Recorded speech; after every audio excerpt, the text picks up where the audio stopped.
स्वार्थी यानी कि स्वयं का अर्थ। जो इंसान स्वयं का अर्थ जानना चाहता है, जो खुद को समझना चाहता है, क्या वो इंसान आपकी नज़र में गलत है?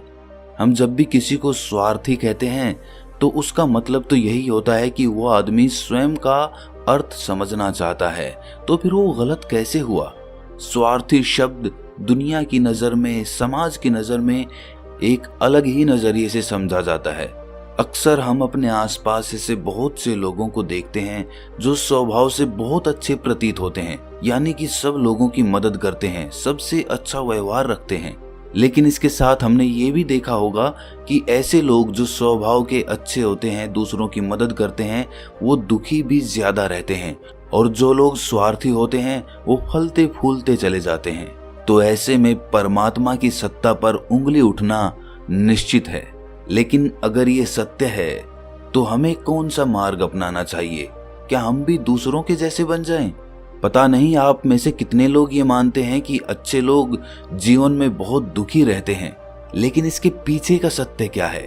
अगर हम इसके पीछे का सत्य नहीं जानेंगे, नहीं पहचानेंगे, तो कहीं ना कहीं हमारा अवचेतन मन भी बुराई की तरफ झुक जाएगा। इसीलिए अपने मन में ऐसे विचार पनपने से पहले इस बात की पूरी सच्चाई, पूरा निष्कर्ष निकाल लें, ताकि भविष्य में आपको अपने अच्छे होने पे पश्चाताप ना हो, दुख ना हो।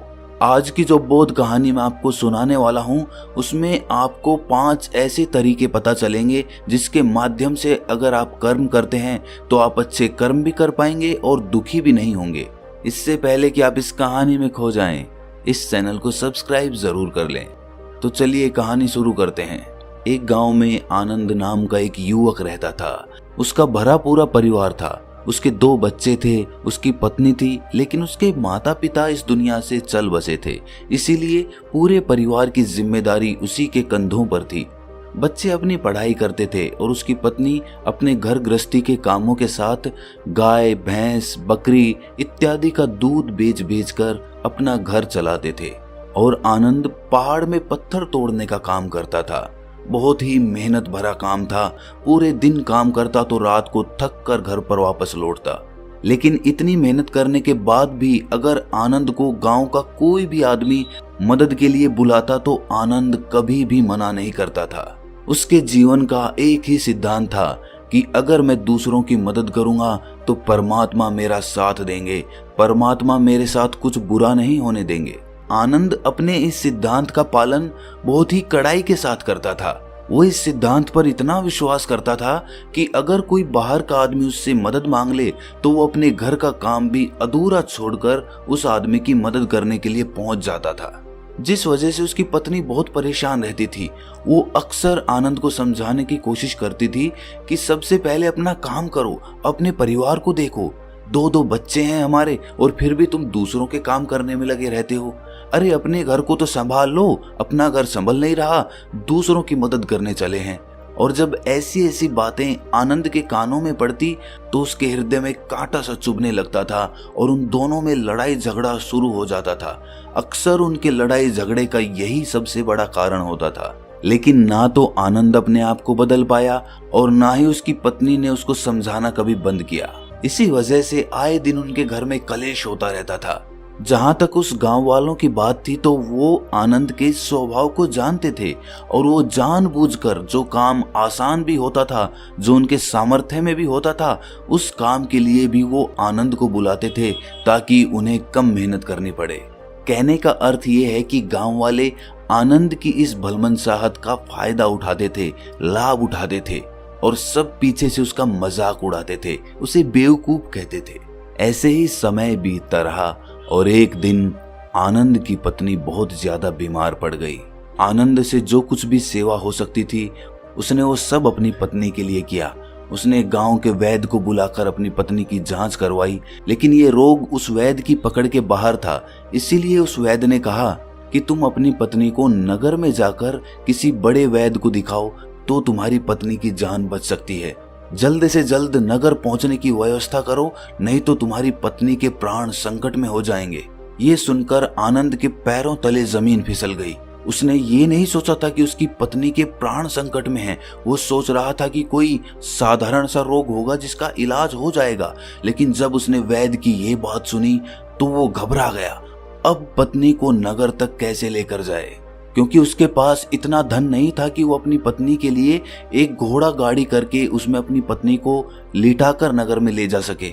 उसकी पत्नी की हालत बिल्कुल चलने की भी नहीं थी, इसीलिए उसे नगर पहुंचाने के लिए किसी घोड़ा गाड़ी की जरूरत थी। संयोग से उसके पड़ोसी धन्नू के पास एक घोड़ा गाड़ी थी। वो अक्सर व्यापार के लिए अपनी घोड़ा गाड़ी नगर में लेकर जाया करता था। इसीलिए आनंद के मन में विचार आया कि मैं धन्नू की घोड़ा गाड़ी ले सकता हूँ। मैं धन्नू की इतनी मदद करता हूँ, कभी उसके काम को नहीं टालता, तो वो तो मेरे काम को कभी मना ही नहीं कर सकता। और यही सोचकर वो घोड़ा गाड़ी लेने के लिए धन्नू के पास पहुंच जाता है। लेकिन धन्नू बहुत ही चालाक इंसान था। वो बिना किराए के अपनी घोड़ा गाड़ी अपने सगे संबंधियों के लिए भी नहीं ले जाता था। तो आनंद की तो दूर की बात रही। जब आनंद ने उससे घोड़ा गाड़ी के बारे में पूछा तो उसने ये कहकर उसका ये काम टाल दिया कि मेरे घोड़े बहुत ज्यादा बीमार हैं, वो शायद बच भी मुश्किल से पाएंगे। 5 दिनों से वो कुछ नहीं खा रहे, तो ऐसे में बेचारा घोड़ा गाड़ी लेकर कहाँ नगर तक पहुंच पाएगा। हाँ, अगर तुम कुछ धन की व्यवस्था कर सकते हो तो मैं अपने एक मित्र की घोड़ा गाड़ी तुम्हारे लिए मंगवा सकता हूँ। ये सुनकर आनंद परेशान और चिंतित हो गया, क्योंकि उसके पास धन तो था ही नहीं। इसका मतलब उसकी पत्नी बड़े नगर में वैद्य के पास इलाज के लिए पहुंच ही नहीं पाएगी। उलझन भरे हुए विचार लिए हुए जब आनंद वापस आ रहा था तो उसने एक दिल को झंझोड़ देने वाला दृश्य देखा। उसने देखा कि धन्नू के घोड़े, जो धन्नू के अनुसार बीमार थे और कुछ खा भी नहीं रहे थे, वही घोड़े गांव का ही एक युवक उसकी बाड़ से खोलकर बाहर ला रहा था और गाड़ी में उसको जोत रहा था। ये देखकर पहले तो आनंद को कुछ समझ में नहीं आया। उसके बाद जब आनंद ने उस युवक से पूछा तो उसने बताया कि धन्नू ने ये घोड़ा गाड़ी उसे किराए पर दी है। ये सुनकर आनंद का दिल टूट गया। उसने कभी सपने में भी नहीं सोचा था कि उसका सबसे अच्छा मित्र धन्नू उसके साथ ऐसा कर सकता है। हालांकि ये इस बात पर दुखी होने का वक्त नहीं था, इसीलिए आनंद वहां से जल्दी से लौट जाता है और गांव के ही एक सेठ के पास जाकर कुछ धन उधार लेकर धन्नू को दे देता है। धन्नू अपने मित्र की घोड़ा गाड़ी मंगवा देता है, जिसके बाद वो अपनी पत्नी को वैद्य के पास नगर में ले जाता है। जब उसकी पत्नी का इलाज चल रहा था तो आनंद यही सोच रहा था कि एक वो दिन था जब धन्नू की बेटी बीमार हो गई थी और धन्नू यहाँ पर नहीं था, तो मैं पूरी रात वैद्य जी के पास उसके लिए बैठा रहा था, उसकी देख रेख की थी, उसकी सेवा की थी। इतने दिनों तक धन्नू नहीं आया था, तब मैं ही उसके परिवार की देख रेख किया करता था। हाय, कैसा दुर्भाग्य है ये। जिसके लिए मैंने इतना कुछ किया, उसने एक घोड़ा गाड़ी देने से मुझे मना कर दिया, और वो भी तब जब मेरी पत्नी जिंदगी और मौत के साथ खेल रही थी। कुछ देर बाद वैद्य बाहर आकर आनंद को एक बहुत बुरी खबर देता है। वो आनंद को बताता है कि उसकी पत्नी को कर्क रोग हो चुका है और इसका कोई भी इलाज नहीं है। उसके पास कुछ समय ही शेष बचा है। ये सुनकर आनंद दुखी होकर वहीं जमीन पर बैठ गया। उसकी पूरी दुनिया उजड़ने वाली थी और उसे कोई रास्ता नजर नहीं आ रहा था। कुछ समय बाद उसकी पत्नी चल बसी और अब दोनों बच्चों की जिम्मेदारी उसके कंधों पर आ गई थी। लेकिन यहाँ पर आनंद के सारे सिद्धांत टूट चुके थे, उसके सारे भ्रम खत्म हो चुके थे। अब उसके दिमाग में एक ही बात थी कि अच्छा कर्म करने से परमात्मा साथ नहीं देता, बल्कि बुरे लोग फलते फूलते हैं, और इस बात का मैं सबसे बड़ा गवाह हूँ। ये विचार अक्सर उसके दिमाग में चलते रहते थे और इसी वजह से उसका मन धीरे धीरे संन्यास्त हो गया, देश दुनिया से दूर हट गया। और एक दिन ऐसा भी आया जब वो अपने बच्चों को अपने रिश्तेदारों के पास छोड़कर इस देश दुनिया को त्याग कर एक सन्यासी बनने के लिए घर से निकल पड़ा। उसने गांव में किसी को कुछ नहीं बताया, किसी को नहीं पता था कि आनंद अचानक कहाँ गायब हो गया। सन्यास की दीक्षा लेने के लिए वो एक बौद्ध भिक्षु के पास पहुंचता है। बौद्ध भिक्षु उस समय ध्यान में बैठे हुए थे। ध्यान से बाहर आने के बाद वो बड़े ध्यान से आनंद के चेहरे को देखते हैं और उससे सन्यासी बनने का कारण पूछते हैं। इस पर आनंद उन्हें अपनी पूरी आप बीती सुना देता है और कहता है कि हे बंते, इस दुनिया से मुझे कुछ भी हासिल नहीं हुआ। मेरा मन इस दुनिया से विरक्त हो चुका है।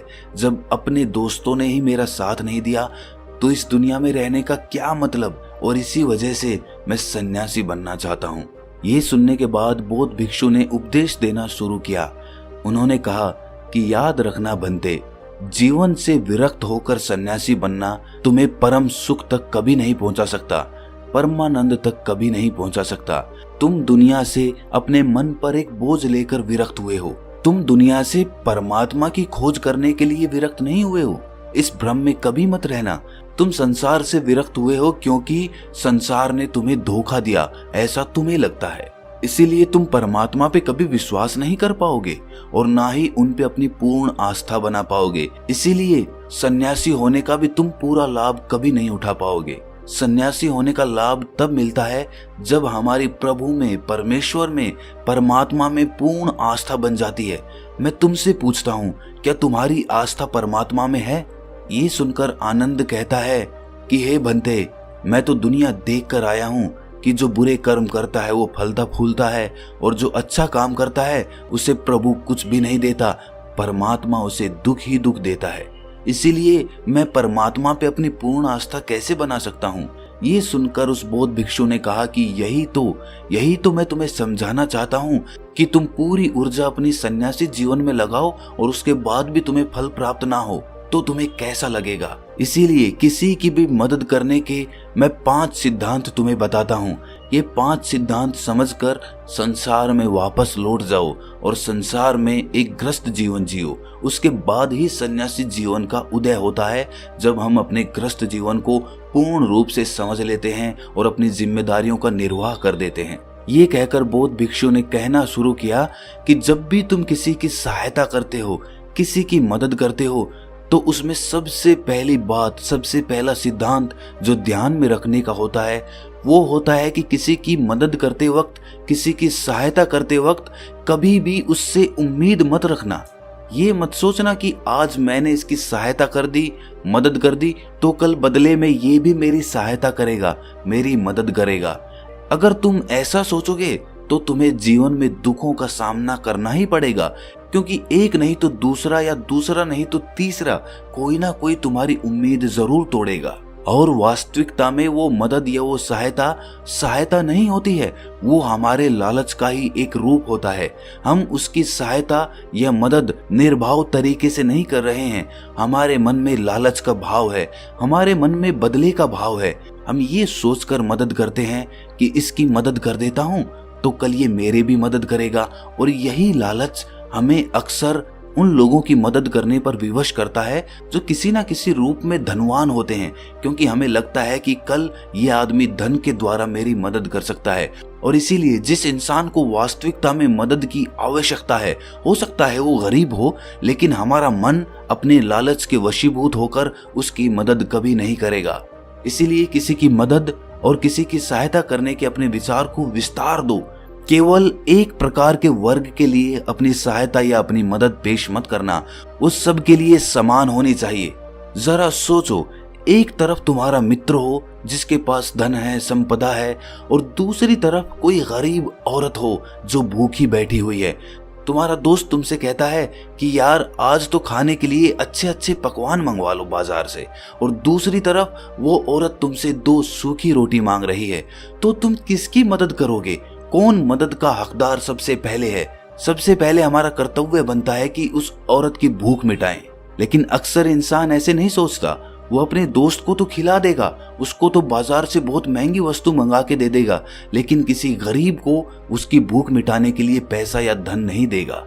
दूसरी बात जो ख्याल में रखने की है वो ये कि सहायता करते वक्त हमारा लालच कभी भी उसके साथ नहीं जुड़ना चाहिए। अक्सर हम जब किसी की मदद करते हैं तो हमारा लालच और हमारा स्वार्थ ही उसके साथ जुड़ा होता है, और हम अपनी भविष्य की योजना तैयार करके उस आदमी की मदद करते हैं। हम ये सोचते हैं कि अगर मैं इसका ये काम करूंगा तो भविष्य में ये आदमी मेरा वो काम पूरा कर देगा, और वो सहायता, वो मदद बिल्कुल भी परमात्मा के द्वार को नहीं खटखटाती, क्योंकि वो लालच है। जाहिर है आप अपने आप को धोखा देने के लिए अपने लालच को एक सहायता, एक मदद का रूप दे रहे हैं। तीसरी बात जो ख्याल रखने की है वो ये कि अपने सामर्थ्य के हिसाब से दूसरे की मदद करो। कभी भी एक ग्रस्त आदमी को किसी की इतनी सहायता नहीं करनी चाहिए जिससे कि उसका परिवार और उसके बच्चे कष्ट में जीवन बिताएं।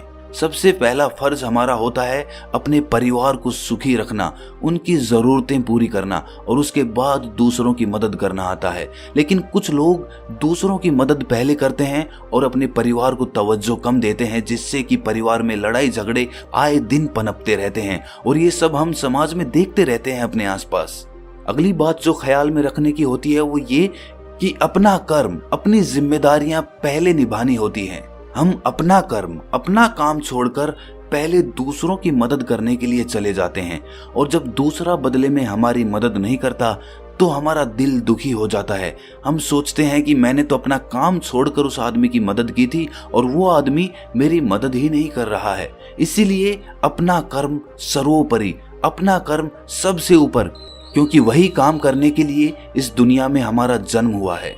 और सबसे आखिर में जो बात समझने की है वो ये कि परमात्मा की मर्जी से ही सब कुछ होता है।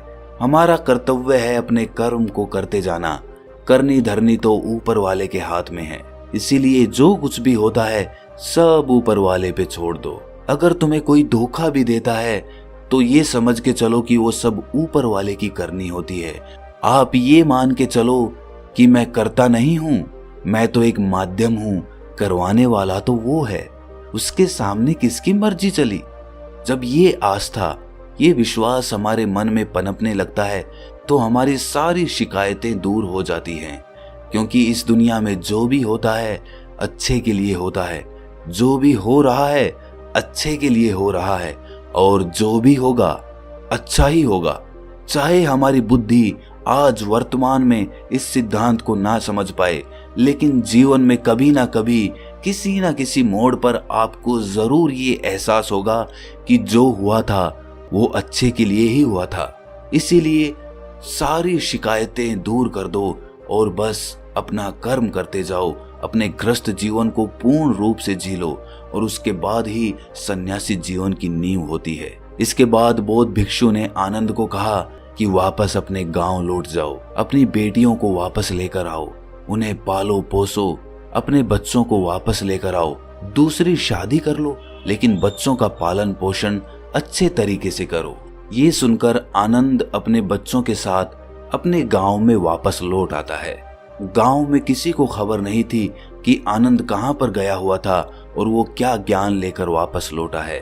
लेकिन अगले दिन सुबह सुबह गांव वालों ने आनंद के चेहरे पर एक अलग ही आनंद, एक अलग ही आभा पाई। तो दोस्तों, कैसी लगी आपको ये कहानी कमेंट सेक्शन में जरूर बताना और अच्छी लगी तो इस चैनल को सब्सक्राइब जरूर कर लेना। तो मिलते हैं अगली कहानी में, तब तक के लिए अपना ख्याल रखें।